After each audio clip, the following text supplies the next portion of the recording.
Hi guys, want to see something really cute? Thisby. Oh, what are you doing in there? Can you say hello? Just don't look at my messy room. Okay, so part 5 starts on 47. We might not read all the way to 75. Might divide it in half, okay?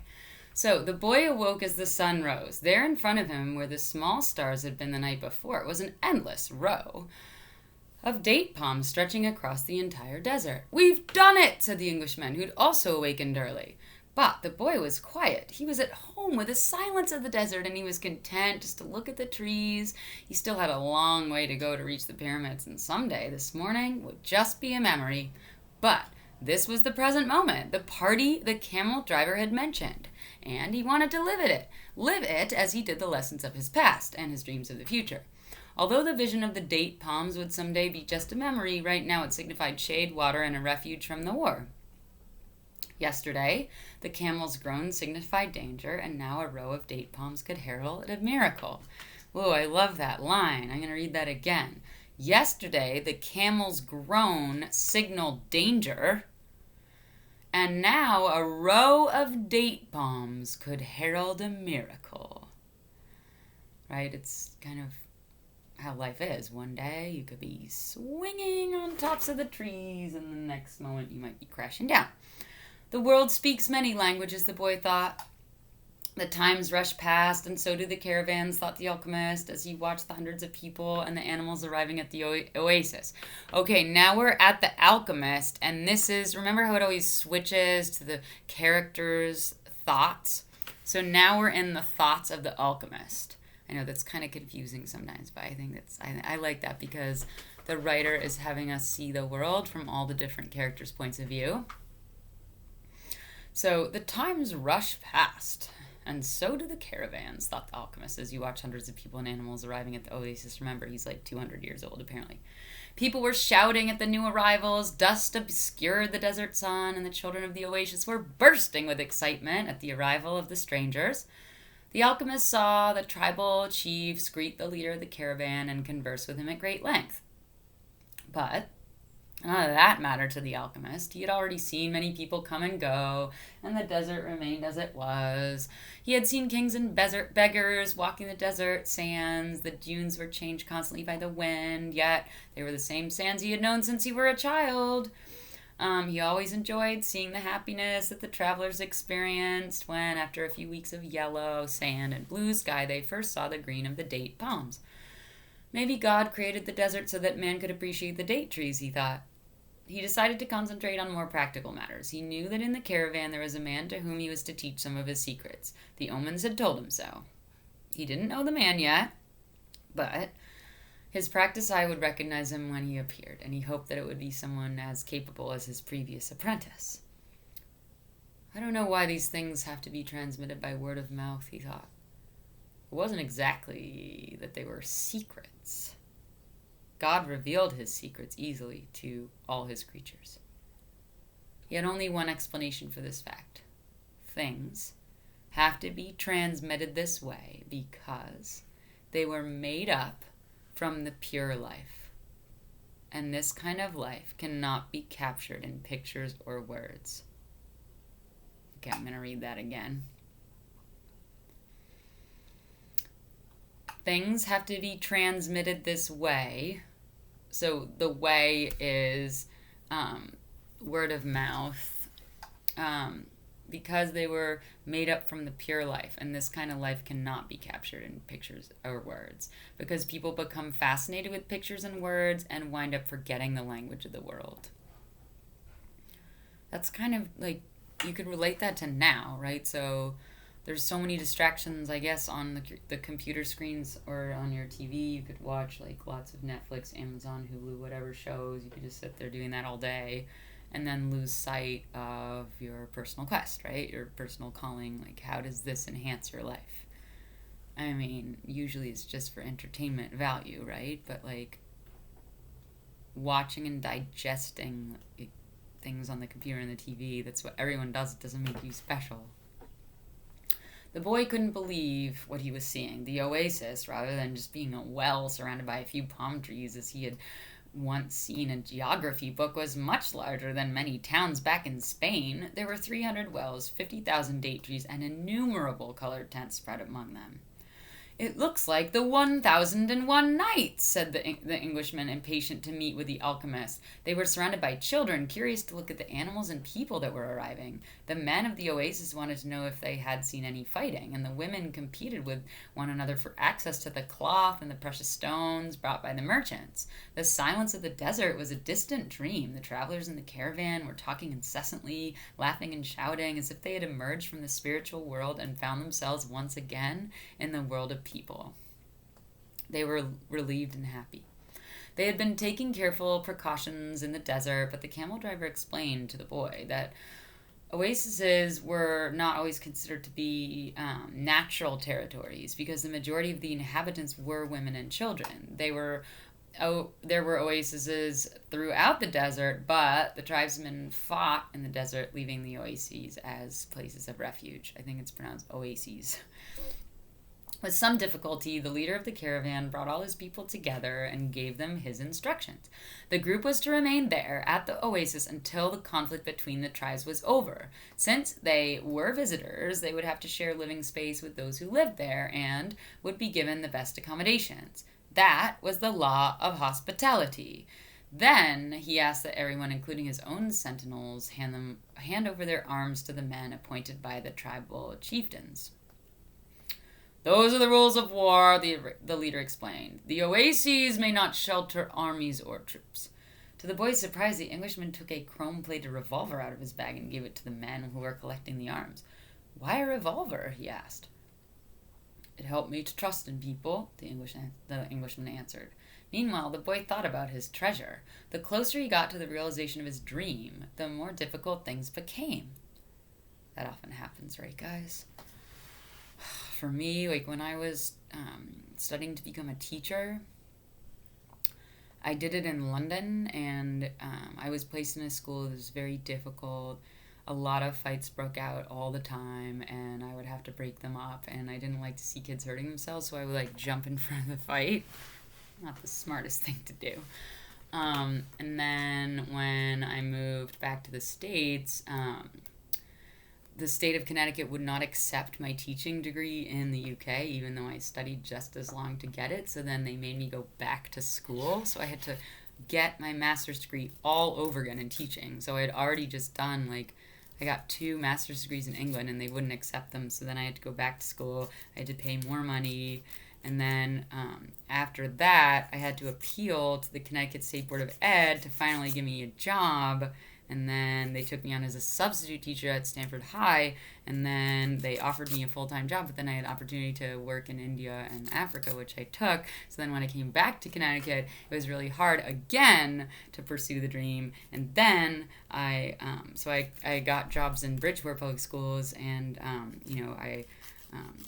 I learned a lot from that experience, but to work at a high school like Greenwich High was like my dream, and then it finally happened, but it happened when I was 36 years old. So it took me a really long time to get there, but I just kept believing in myself. And I'm sorry, I'm bringing this back to myself.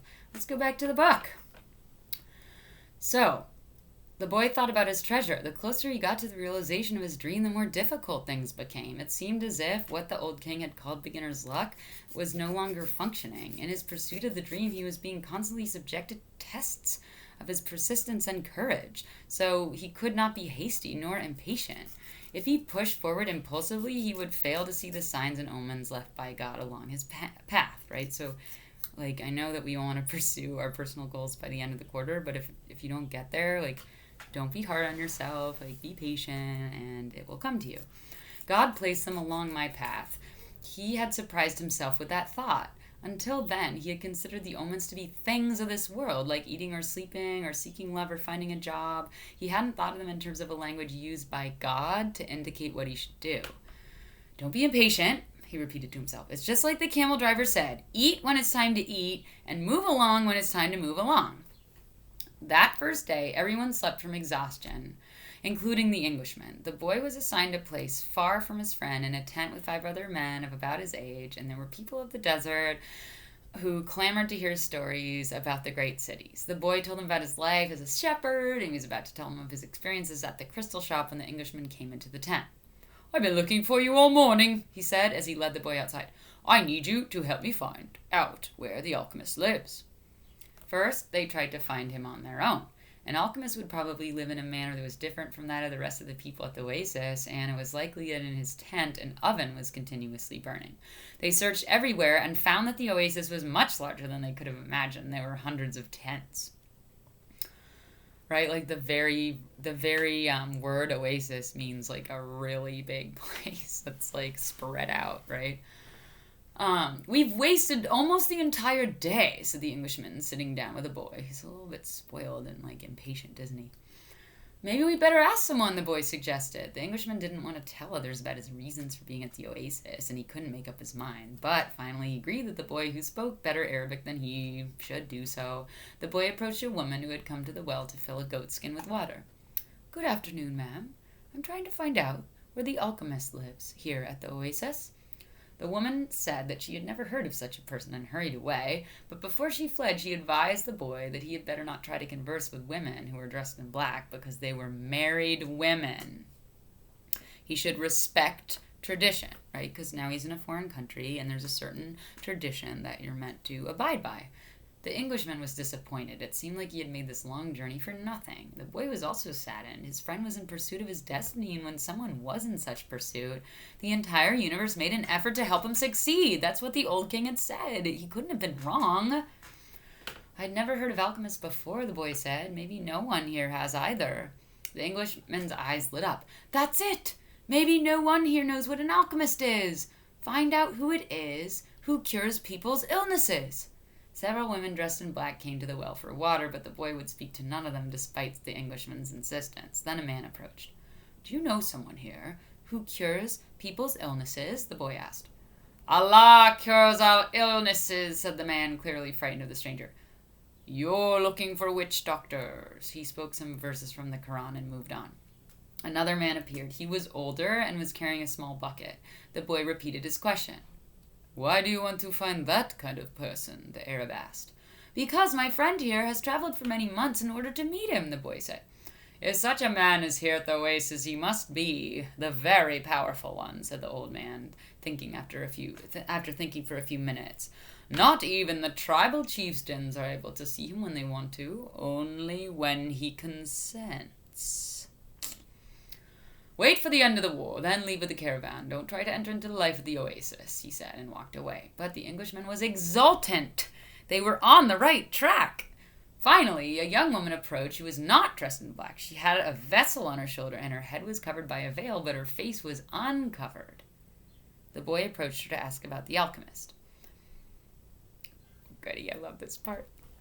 At that moment, it seemed to him that time stood still, and the soul of the world surged within him. When he looked into her dark eyes, he saw that her lips were poised between a laugh and a silence, and he learned the most important part of the language is that all the world spoke, the language that everyone on earth was capable of understanding in their heart. It was love. Something older than humanity, more ancient than the desert, something that exerted the same force whenever two pairs of eyes met, as had theirs here at the well. She smiled, and that was certainly an omen, the omen he'd been awaiting without even knowing he was for all his life, the omen he had sought to find with his sheep and in his books, in the crystals and in the silence of the desert.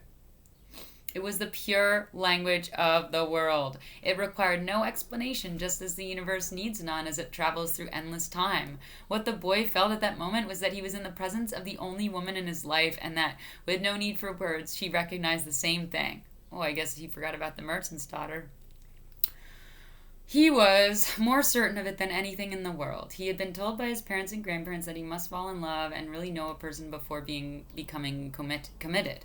But maybe people who felt that way had never learned the universal language, because when you know that language, it's easy to understand that someone in the world awaits you.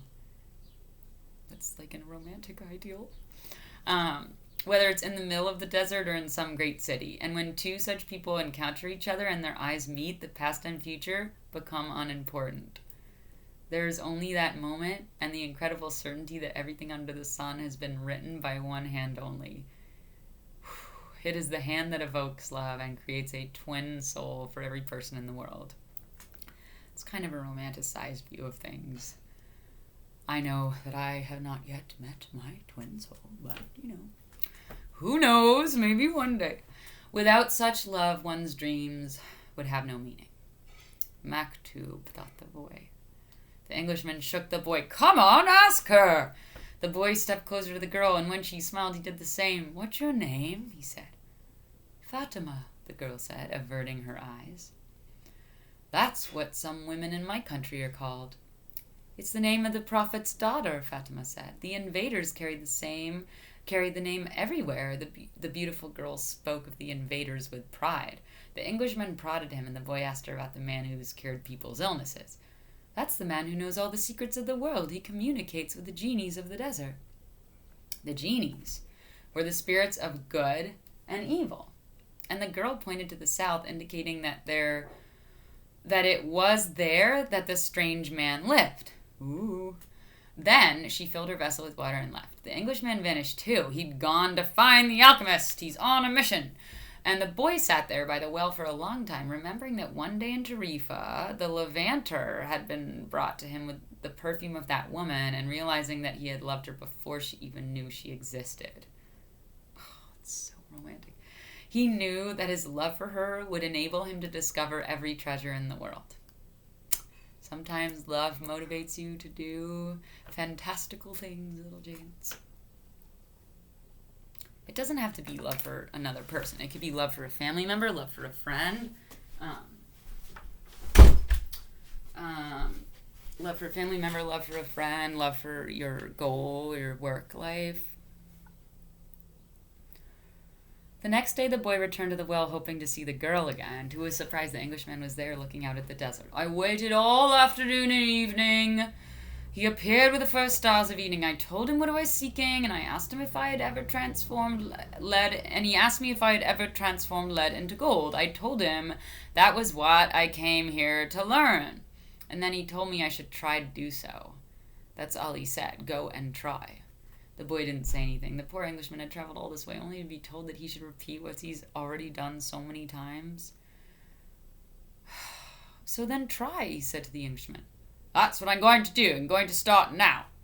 As the Englishman left, Fatima arrived and filled her vessel with water. I came to tell you just one thing, the boy said. I want you to be my wife. I love you. Whoa, it's a little soon. The girl dropped the container and the water spilled. I'm going to wait here for you every day. I have crossed the desert in search of a treasure that is somewhere near the pyramids, and for me, the war seemed like a curse, but now it's a blessing because it brought me to you. The war is going to end someday, the girl said. The boy looked around him at the date palms. He reminded himself that he had been a shepherd and that he could become a shepherd again. Fatima was more important than his treasure. He doesn't even really know her though, right, chickens? The tribesmen are always in search of treasure, the girl said, as if she had guessed what he was thinking. And the women of the desert are proud of their tribesmen. She refilled her vessel and left. The boy went to the well every day to meet with Fatima. He told her about his life as a shepherd, about the king, about the crystal shop. They became friends, and except for the 15 minutes he spent with her, each day seemed like it would never pass. When he had been at the oasis for almost a month, the leader of the caravan called a meeting of all the people traveling with him. We don't know when the war will end, so we can't continue our journey, he said. The battles may last for a long time, perhaps even years. There are powerful forces on both sides, and the war is important to both armies. It's not a battle of good against evil. It's a war between forces that are fighting for the balance of power, and when that type of battle begins, it lasts longer than others because Allah is on both sides. Interesting. The people went back to where they were living, and the boy went to meet with Fatima that afternoon. He told her about the morning's meeting. The day after we met, Fatima said, you told me that you loved me, but then you taught me something of the universal language and the soul of the world. Because of that, I have become a part of you. The boy listened to the sound of her voice and thought it to be more beautiful than the sound of the wind in the date palms. I have been waiting for you here at this oasis for a long time. I have forgotten about my past, about my traditions, and the way in which men of the desert expect women to behave. Ever since I was a child, I have dreamed that the desert would bring me a wonderful present, and now my present has arrived, and it's you. The boy wanted to take her hand, but Fatima's hands held the handles of her jug.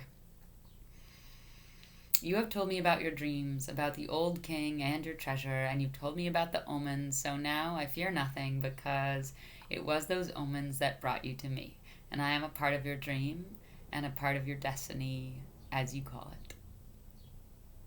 That's why I want you to continue toward your goal. If you have to wait until the war is over, then wait, but if you have to go before then, go in pursuit of your dream. The dunes are changed by the wind, but the desert never changes, and that's how it will be with our love for each other. Wow, she seems really wise. I mean, I was kind of worried that Coelho, since all of his characters so far have been male, and he's male, and you just hear a lot of male experience and insights. She seems to be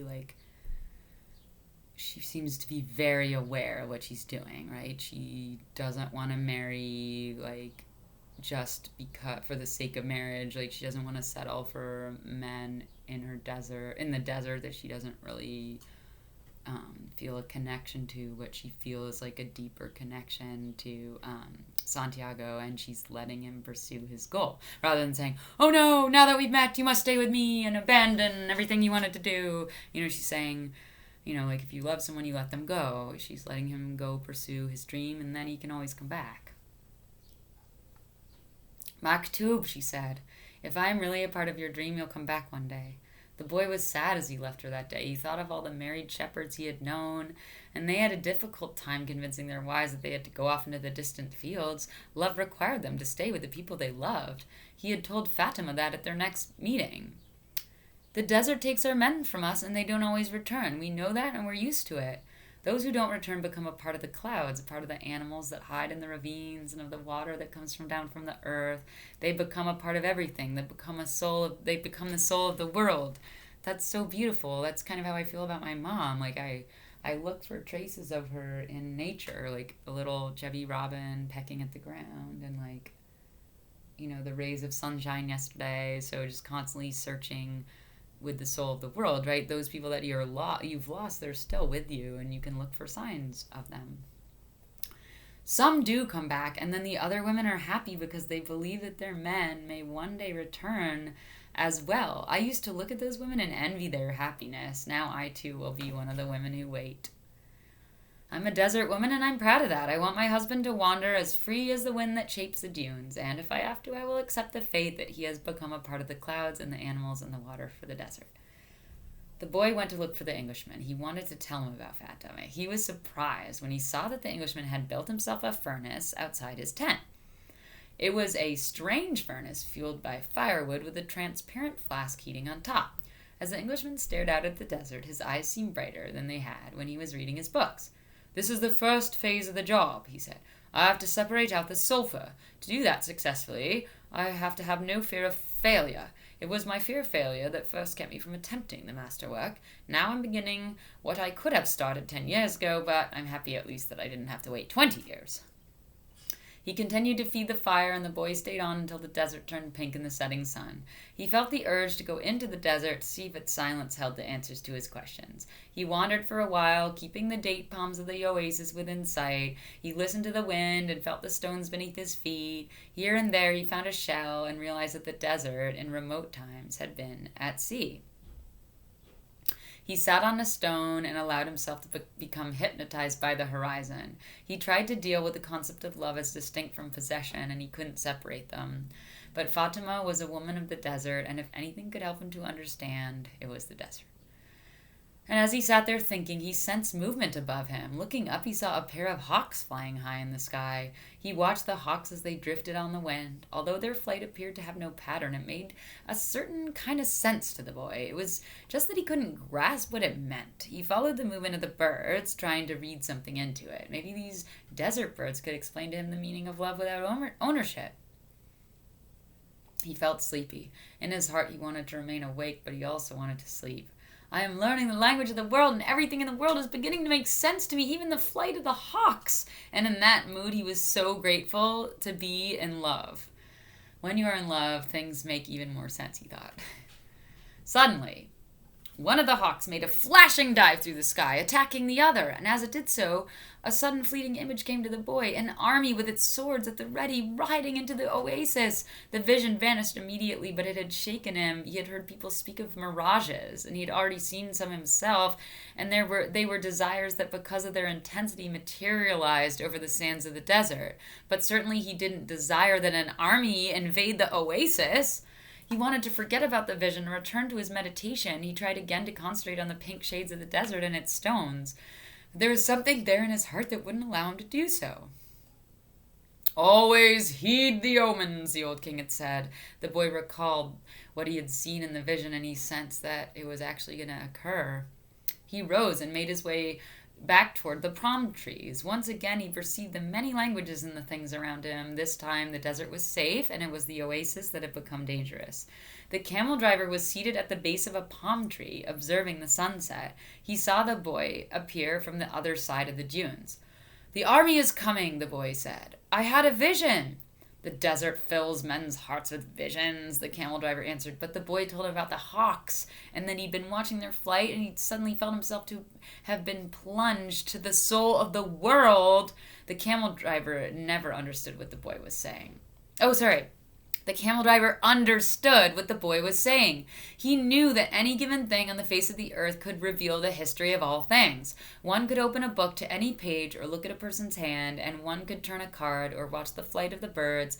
Whatever the thing observed, one could find a connection with his experience of the moment. I really like that. I'll explain it later if that doesn't make sense to you. Actually, it wasn't that those things in themselves revealed anything at all. It was just that people, looking at what was occurring around them, could find a means of penetration to the soul of the world. The desert was full of men who earned their living based on the sense that with which they could penetrate to the soul of the world. They were known as seers, and they were held in fear by women and the elderly. Tribesmen were also wary of consulting them because it would be impossible to be effective in battle if one knew that he was fated to die. The tribesmen preferred the taste of battle and the thrill of not knowing what the outcome would be. The future was already written by Allah, and what had been written was always for the good of the man. So, the tribesmen lived only for the present because the present was full of surprises and they had to be aware of many things. Where was the enemy's sword? Where was his horse? What kind of blow would one deliver next in order to remain alive? The camel driver was not a fighter, and he had consulted with seers. Many of them had been right about what they said, while some of them had been wrong. Then one day, the oldest seer he had ever sought out, and the one most to be feared, asked why the camel driver was so interested in the future.